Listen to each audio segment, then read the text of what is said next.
Ontem, no dia 17/11/16, estive na APAE para fazer um debate sobre educação 3.0. Foi um evento ao vivo no Facebook. Eu gravei o áudio e você agora vai escutar por que a escola não mudou antes e agora vai mudar. Você me permite fazer uma propagandinha do meu livro. O livro se chama Educação 3.0, a Wazerização do aprendizado, em que eu faço um debate de como eu estou vendo o futuro da educação depois da revolução digital. Bom, estamos aqui ao vivo. Meu nome é Carlos Nepomuceno, sou mestre e doutor em Ciência da Informação e a gente vai falar hoje aqui na Paz sobre Educação 3.0. A ideia é a gente tentar falar um pouco sobre o futuro. E quando eu tenho feito palestra com o pessoal na escola e tudo, o pessoal sempre me pergunta o seguinte: a escola vai mudar mesmo? Todo professor pergunta isso. Papo de mudar a escola já é uma conversa que vem bastante tempo. Educadores falam sobre mudança na escola, né? Paulo Freire vai lá de trás, a escola vai mudar, etc. Tal. E o pessoal fala, pô, isso aí não é mais um modismo, não. O pessoal fala que a escola vai mudar, mas a gente já ouviu essa conversa. Aí a primeira coisa que eu quero falar para vocês é o seguinte: eu acho que a escola vai mudar. E ela vai mudar profundamente. Apesar da gente ter uma escola ao longo de vários séculos, que é essa escola que todo mundo conhece, o professor falando, os alunos sentados nas carteiras, anotando, fazendo prova, passando de ano, etc. Tal, essa escola vai mudar. Aí você vai me perguntar, por que ela vai mudar e você tem tanta certeza que ela vai mudar assim? Eu vou defender os meus argumentos e aí você vai me julgar e você vai dizer se você concorda ou você não concorda com esses argumentos. A escola, ela é filha das linguagens e das tecnologias de comunicação e informação, né? Hoje a escola que nós temos é uma escola baseada nas linguagens oral e escrita. Nós temos as linguagens oral e escritas, elas já vêm de bastante tempo e a gente vem trabalhando com isso. O professor fala oralmente em sala de aula, o aluno lê os livros, as apostilas e tal, em cima da escrita impressa. Então a escola foi toda estruturada em cima disso. Se a gente pegar lá na Grécia, quando Sócrates começou lá com a filosofia e com os alunos dele e tal, o Sócrates não queria que as pessoas escrevessem as suas ideias, não aceitava a escrita. E aí depois a gente começou a introduzir a escrita manuscrita na escola. Depois, quando a gente fez, em 1450, a revolução cognitiva do papel impresso, nós montamos o modelo da atual escola. A gente tem o professor, tem o material didático e a gente junta essas coisas. A chegada da internet, ela não é uma chegada de uma tecnologia que vai se introduzir na escola. É diferente de você colocar um PowerPoint, ou de colocar uma televisão em sala de aula, ou as pessoas terem cursos à distância pela televisão. A internet, ela introduz na sociedade uma nova mídia, uma nova linguagem. Ela permite que pessoas, por exemplo, uma experiência que está vendo nos Estados Unidos, é uma escola que o pessoal chama de escola invertida. O aluno recebe a aula andando de bicicleta, em casa, na praia, ele escuta o professor e vai para a escola debater o que ele discutiu. Isso não era possível no passado. Então essas novas tecnologias vão abrindo perspectiva para a gente mudar o perfil da escola. E qual é a mudança principal que a gente vai ter e por que a gente está mudando a escola e qual é o eixo principal dessa mudança e por que a gente tem novas tecnologias na sociedade e por que a gente então precisa de mudanças desse tipo. Se a gente analisar o dado mais importante de qualquer espécie viva, o dado mais importante é o aumento demográfico. O ser humano é a única espécie viva do planeta que cresce demograficamente sem pedir licença para ninguém. Por que a gente faz isso?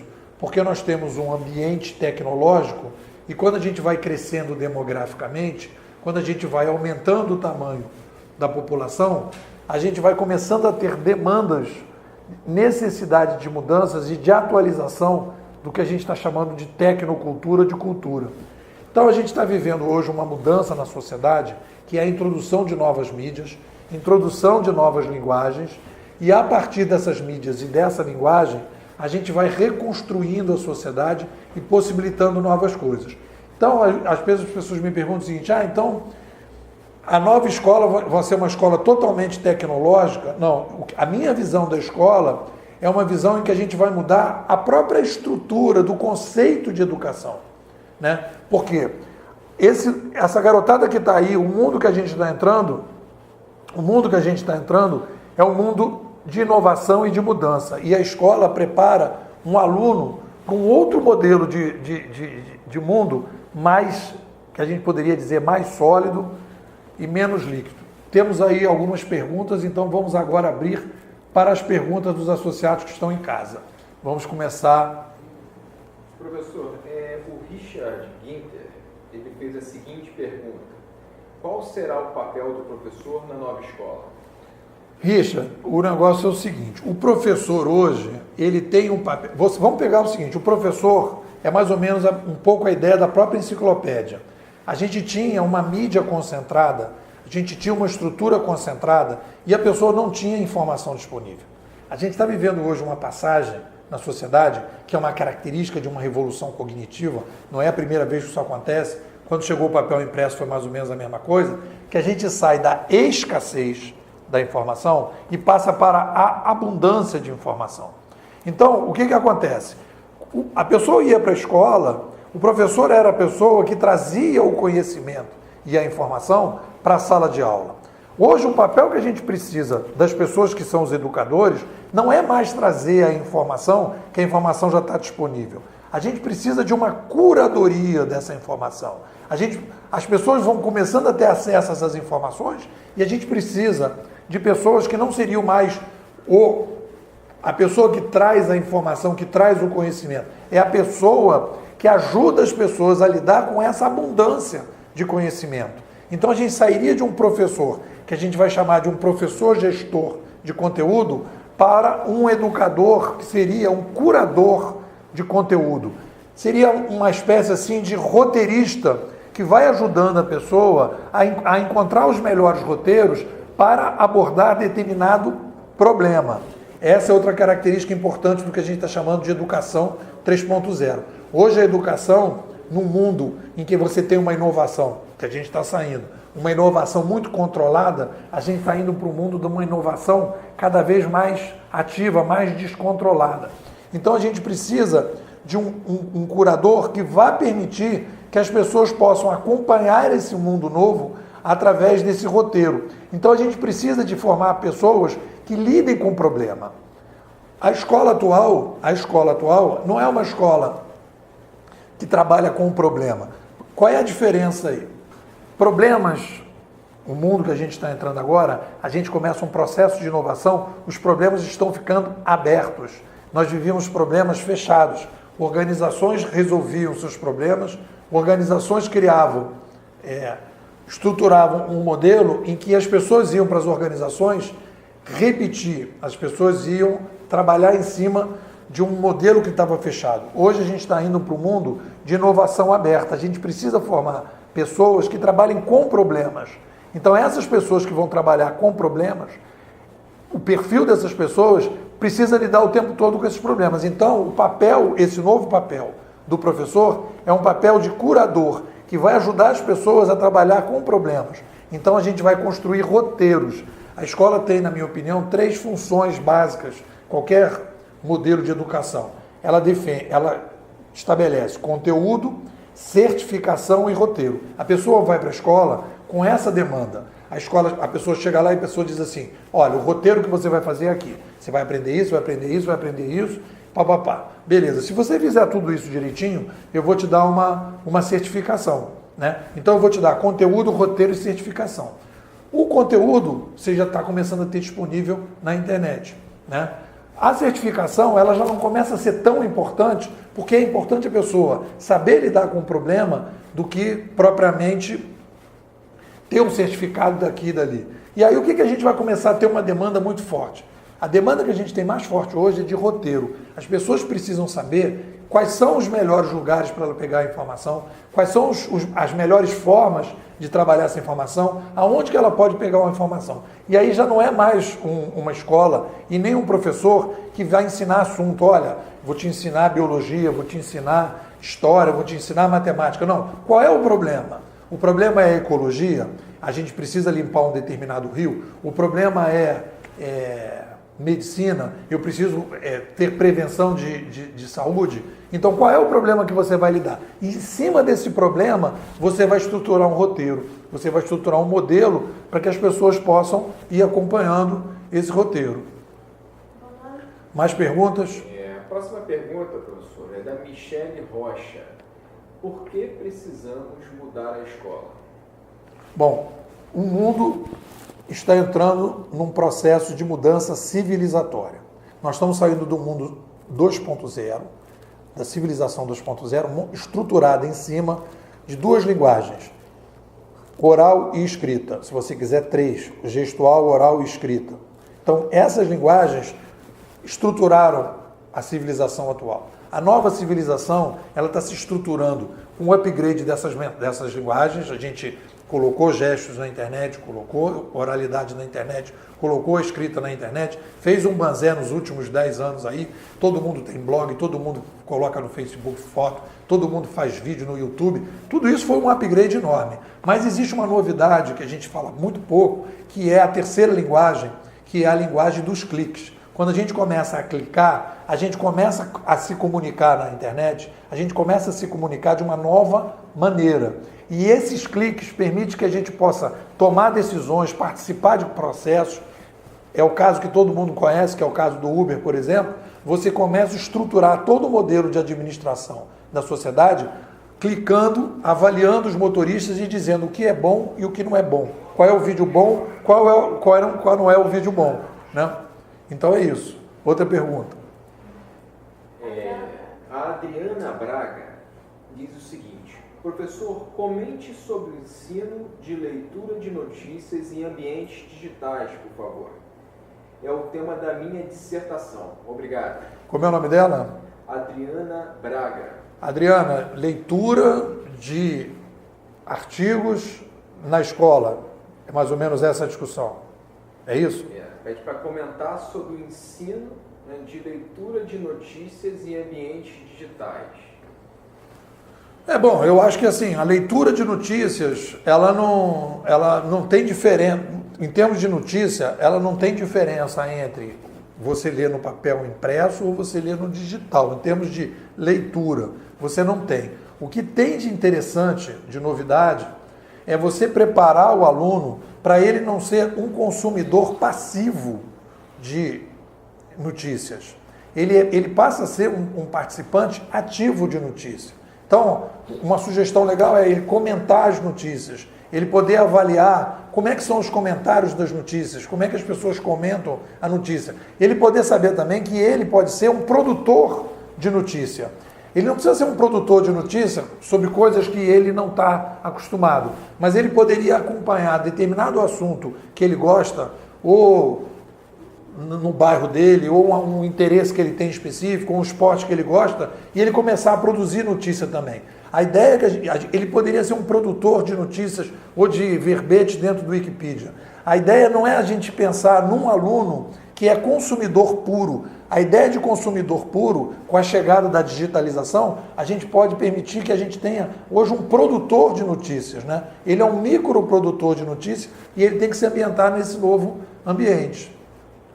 Outra pergunta. Vamos falar aqui para a Andréia. A Andrea Schott, não sei se pronunciei corretamente, ela pergunta: qual é o papel do educador na educação 3.0? Andréia, o papel, hoje nós temos aí uma missão gigantesca, Andréia, pelo seguinte: nós precisamos reconstruir o modelo de educação. A garotada que está indo para a escola hoje, Isso aí é um estudo que o pessoal lá da Escola Canadense de Comunicação fez, do McLuhan. Ele disse uma coisa que é importante: o meio é a mensagem. O que ele disse lá na década de 60? Ele diz assim: o meio é a mensagem porque no momento que você assiste a televisão muda a sua cabeça, né? Independente do canal que você está assistindo, a televisão está mudando a sua cabeça. Então, o que está acontecendo com a garotada hoje é o seguinte: o uso desses novos equipamentos está mudando a cabeça da garotada. A garotada não consegue mais ficar em sala de aula recebendo aquele modelo que era o modelo claro da escrita. A pessoa da televisão, do rádio e da escrita. Alguém tem informação e transmite para as pessoas. A gente precisa construir um novo modelo que seja mais adaptado para essa nova geração.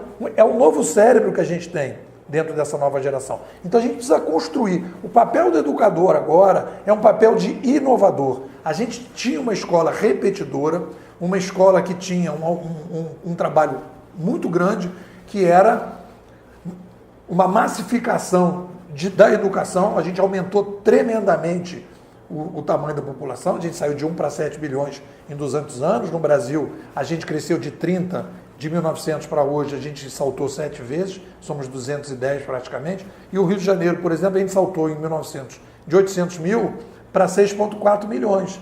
Então você vê o tamanho. O professor da Estácio, o reitor da Estácio, que fez o prefácio do meu livro sobre Educação 3.0, diz que a inovação na educação hoje é quantidade na qualidade, qualidade na quantidade. Quer dizer, não adianta a gente colocar algumas escolas de excelência e dar uma educação para as pessoas de baixa qualidade. A gente precisa reinventar a educação, a gente precisa inovar na educação usando essas novas tecnologias, mas não pegando a velha escola e botando novas tecnologias na velha escola. Pegando a nova possibilidade dessas tecnologias para reinventar a escola. Essa que é a questão. Vamos passar agora para a pergunta da Rúbia. Rúbia Correia pergunta: por que o aluno anda tão rebelde com o modelo de escola atual? Rúbia, te agradeço a pergunta, Rúbia, ótima. O que acontece? O aluno anda rebelde porque a cabeça dele mudou. O cérebro dele já não é o cérebro nosso, dos nossos pais, dos nossos avós. Acho que era um cérebro que tinha toda uma espécie de preparação, modelagem, melhor expressão, modelagem de mídias verticais. A garotada hoje está trabalhando com mídias horizontais. Vamos pegar 2013, as manifestações que aconteceram em 2013. As manifestações de 2013, aquela garotada, cada um com seu cartaz. Não quero partido, não quero sindicato, não quero carro de som, não quero palavra de ordem. Cada um levando o seu cartaz, mostra que existe um outro modelo de aprendizado. E a gente tem que tentar pegar esse novo modelo de aprendizado e colocar essa possibilidade de aprendizado. O que os estudantes têm hoje? O que os alunos, os jovens têm hoje? Eles têm um outro modelo mental, digamos assim, e a escola continua o mesmo modelo. Então, o educador, a gente precisa construir um modelo de educação que faça com que essas novas mídias reconstruam a escola. E volto a repetir, todo o conceito que a gente tem hoje de mudança na escola é pegar essas tecnologias e colocar em sala de aula. Eu, por exemplo, na minha sala de aula, eu dou aula em pós-graduação, já há bastante tempo, e eu não deixo as pessoas acessarem celular e não deixo as pessoas usarem laptop. Mas como é que eu consigo fazer isso? Eu faço uma roda, eu tenho um problema aberto, eu já faço uma aula, digamos, 3.0. O meu problema é o que é a revolução digital e o que a gente faz com isso. Eu apresento as minhas ideias para as pessoas e a gente começa a discutir. E quando as pessoas chegam com ideias novas, e foi assim que eu fui evoluindo as minhas teorias, eu ouço as pessoas e aprendo com elas, modifico algumas coisas e a gente avança. Vamos. Patrícia Aldi: professor, boa tarde. A nova escola será melhor que a escola atual? Patrícia, também ótima pergunta. O que eu diria é o seguinte: o ser humano, ele vive uma coisa chamada complexidade demográfica progressiva. Vou voltar a falar disso. Então, o que acontece? A escola de 1 bilhão de pessoas, de 1800, a escola do Brasil para 30 milhões de pessoas, eu quando estudei em 1960, eu estudei numa escola pública, tinha meia dúzia de pessoas estudando na escola pública, né? Então era uma escola pública de qualidade, digamos assim. Só que a escola foi piorando porque nós fomos aumentando o número de alunos e fomos perdendo qualidade. É óbvio que vai acontecer isso. A gente aumenta a população tremendamente, a gente vai perder qualidade em tudo. Perde qualidade na justiça, perde qualidade na habitação, perde qualidade na educação, perde qualidade na saúde. O problema que a gente tem que entender é que aumentar a população tem um preço. E a gente aumentou muito rápido. Então o que a gente precisa agora? A gente precisa estruturar uma educação para um mundo de 7 bilhões de pessoas. Uma educação para um país de 210 milhões de pessoas. E não pode ser esse modelo que a gente tem. A gente precisa reconstruir o modelo. Colocar qualidade na quantidade significa eu começar a trabalhar com problemas, eu começar a evitar de dar determinados conteúdos para as pessoas, que as pessoas não fazem nada com esse conteúdo. Então é ver o que a gente pode eliminar de conteúdo, o que a gente tem que manter de conteúdo e o que a gente tem que dar de liberdade para os alunos poderem criar em cima desse novo modelo. A Jéssica Almeida pergunta: por que mudar a escola não é apenas inserir novas tecnologias? Porque o que acontece? A escola é uma tecnoescola. Uma vez me ligou uma menina para fazer uma entrevista e me falou assim: Nepomuceno, o que você acha aí das tecnologias em sala de aula? Aí eu falei assim: qual tecnologia você está falando? Da carteira, do giz, do quadro negro, né, da estante? Tudo são tecnologias. É que a gente tem uma visão de tecnologia, que tecnologia são novas tecnologias. As velhas tecnologias, as tecnologias dos nossos avós, dos nossos pais, isso não é tecnologia, porque a gente se acostumou com elas. A escola que a gente tem hoje, ela é filha das linguagens escritas, da escrita e da impressa, sem a digitalização. A nova escola será filha da digitalização da escrita e da oralidade e da possibilidade que nós temos hoje dos cliques, né? Por exemplo, a gente pode, em cada uma das coisas que a gente está colocando na internet, tudo que a gente coloca na internet é passível de comentário, é passível de clique. A partir daí, eu tenho uma possibilidade de como é que eu posso montar esse novo modelo de educação, esse novo modelo de escola, utilizando essas ferramentas para recriar essa escola, porque a escola que a gente precisa montar hoje não é uma escola, é uma coisa bacana, o mundo mudou, o ser humano mudou, o Sapiens mudou com esse novo ambiente. E a escola tem que ter uma escola para atender esse novo Sapiens. Não é uma escola antiga por um novo Sapiens, né? Esse novo Sapiens está exigindo uma nova escola. Andréia pede para você comentar sobre a uberização na escola. Eu tinha, no primeiro momento, no meu livro Aprendizado 3.0, Educação 3.0, eu estava falando de uberização. Depois daí comecei a conversar, a discutir, e é isso que é bom quando a gente interage. Eu estou hoje falando mais do que uberização, eu estou falando de wazerização. Aí você vai perguntar, o que é wazerização? Waze muita gente conhece, né, que você anda no carro, é um tipo de rota, que ele vai traçando as rotas para as pessoas. O que a gente vai demandar hoje da nova escola é essa tal de wazerização. Eu já falei um pouco sobre isso. É a criação de roteiros para as pessoas a partir de problemas. Então, digamos, o aluno chega em sala de aula, ele chega numa escola que a gente vai ter e vai perguntar qual é o problema que você quer resolver. E aí o aluno, em cima desse problema, em torno de um determinado problema, essa escola que eu imagino, ele vai ter um laboratório de matemática, ele vai ter um laboratório de português, ele vai ter um laboratório de programação para ele poder desenvolver ferramentas que ele precisar desenvolver, e ele vai entrar junto com os colegas que querem discutir aquele problema, que querem analisar aquele problema e sugerir uma proposta para aquele problema, tentar fazer um protótipo para resolver aquele problema. E em cima do problema, ele vai começar a demandar determinadas coisas. Poxa, mas eu preciso conhecer a história desse bairro para poder entender. Eu preciso conhecer a história dessa rua. Então ele vai saber qual é a história dessa rua. Essa rua não tem uma história ainda. Então ele vai construir a história dessa rua. Aí ele vai publicar um blog com aquela história da rua, ele vai fazer no Waze uma história da rua, ou ele vai fazer um Instagram com a história da rua. Então é uma escola toda voltada para problemas. Aí você vai perguntar, por que isso? Porque a gente está acelerando o processo de inovação na sociedade. Porque a gente descentralizou as mídias. A gente está descentralizando as organizações. Os nossos filhos, os nossos netos não vão trabalhar nesse modelo de empresa que a gente tem hoje. Esse modelo que a gente tem hoje, aí sim a gente vai para uma uberização. A gente vai descentralizar. O modelo do Uber é uma coisa que vai apontar muito o modelo da nova sociedade, né?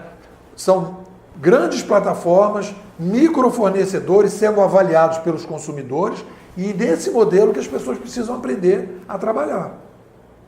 O Felipe Hennikel, ele pergunta, professor, qual é o futuro do livro físico nesta nova escola? Ele tem que mudar o estilo, se tornar apenas digital ou mudar seu conteúdo focado com as novas mídias e tecnologias? Outro dia eu estava numa palestra na Rádio MEC, me perguntaram o futuro do rádio, eu vou pensar do mesmo jeito. Sai desse corpo que não te pertence. Né? Então o que acontece? A ideia não é o problema não é o livro é uma ferramenta de transmissão de ideias, e o que importa é a transmissão das ideias. Não interessa o pacote onde ela vem, essas ideias. Né? E o problema do livro, qual é o problema do livro? Eu tenho feito livros líquidos, eu publico os meus livros e eu vou atualizando os livros. Hoje mesmo eu estive atualizando os livros.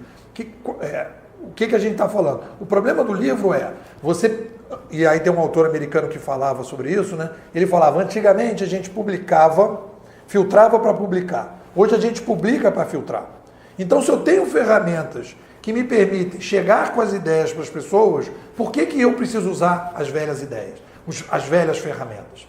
Tem uma coisa que tem acontecido comigo, e eu acho que vai acontecer fortemente daqui para frente, que é um retorno da oralização. As pessoas cada vez mais vão estar dentro dos ônibus, andando de bicicleta, estudando dentro com headphones. Né? Eu fiz todo um curso de filosofia através de aulas dentro do YouTube, baixando sons para o meu celular e ouvindo em vários lugares, no aeroporto, dentro do avião, etc. Então, aonde eu estou estudando, né? Porque eu estou ouvindo pessoas. Por que eu preciso? Se eu sou um autor, eu tenho uma ideia, eu ponho meus vídeos no YouTube. Se eu tenho uma ideia e eu produzo um vídeo e a pessoa escuta meu vídeo e ouve aquilo e recebe as minhas ideias, eu necessariamente não preciso do livro. Agora, a minha percepção, aí você vai dizer, você está propondo acabar com a escrita? Não estou propondo acabar com a escrita. A escrita tem uma função que é muito interessante. Ela organiza o pensamento muito mais do que a oralidade. Mas a escrita, ela não precisa ficar presa a um livro físico. A escrita não precisa ficar presa a um livro impresso. A escrita, ela pode trafegar nesse mundo novo, como eu tenho tentado fazer, atualizando. O problema do livro é o problema da atualização.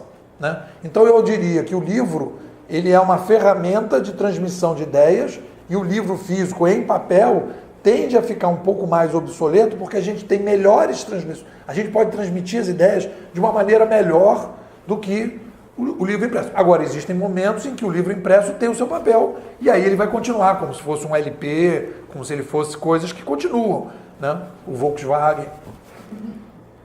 Vamos lá, uma pergunta da Michele Adum.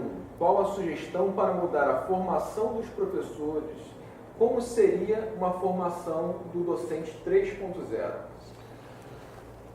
Vai ser igual a do aluno. O professor, ele não pode ser professor de uma disciplina. O professor ele tem que ser um professor, ele tem que ser um curador de um determinado problema. O professor, ele tem que abraçar problemas. Ele tem que ser uma pessoa focada em problemas e problemas que ajudem as pessoas a resolver o seu sofrimento. Então, a formação desse novo professor, ele tem que estar ligado porque o que acontece hoje? A gente estabeleceu essas disciplinas, estabeleceu os assuntos. Não deveria ter feito isso? Não, a gente teve necessidade de fazer desse jeito. E não foi porque as pessoas não gostavam dos alunos, porque a gente foi aumentando o tamanho da população e a gente precisou massificar o processo educativo. Então a gente foi criando estruturas massificadoras. Além disso, a formação toda dos nossos alunos é uma formação para trabalhar em organizações em que o aluno não vai lá trabalhar em cima de problema, criar em cima de problema. Ele vai lá repetir o que já foi resolvido. Ele sai da sala de aula. O modelo da sala de aula é uma preparação para a empresa. Ele tem um professor, ele tem um material didático, e ele tem um horário que ele entra e sai, e ele tem uma turma. Essa modelagem da sala de aula, mais importante do que está sendo dito na sala de aula, é a modelagem que o aluno fica. Ele fica envelopado dentro desse processo. Quando ele vai para a empresa, ele continua no mesmo envelope. Ele tem um chefe no lugar do professor, ele tem uma metodologia no lugar do material didático, ele tem uma turma, que é a turma que vai trabalhar com ele, ele tem um horário que ele entra e sai da empresa. Esse modelo dessas organizações tende a perder valor. Então a gente precisa começar a preparar esse aluno para trabalhar nesse novo modelo das organizações. Então, o papel do professor, ou desse novo professor, de formação desse novo professor, e aí a minha sugestão é criar pilotos nessa nova educação 3.0. Essa educação 3.0 não pode ser implantada colocar isso todo mundo para trabalhar junto e começar a fazer isso em todas as escolas. Precisa escolher algumas escolas para experimentar, absorver esse novo modelo cultural, preparar as pessoas para viver esse novo modelo e a avaliação dos alunos e professores permitir que a gente possa evoluir com esse processo. Então, para encerrar, queria que você deixasse um recado e avisasse quem pode saber, onde que ele pode saber mais. Bom, estamos aí então no dia 30/11 agora, nós vamos ter o evento, o primeiro encontro de educação da PAI, que é um encontro que eu vou estar presente, inclusive, que a gente vai discutir esses assuntos e outros assuntos de relevância sobre educação, né? A gente vai estar, esse vídeo vai estar aqui, você pode divulgar para os amigos, compartilhar, etc. Tal.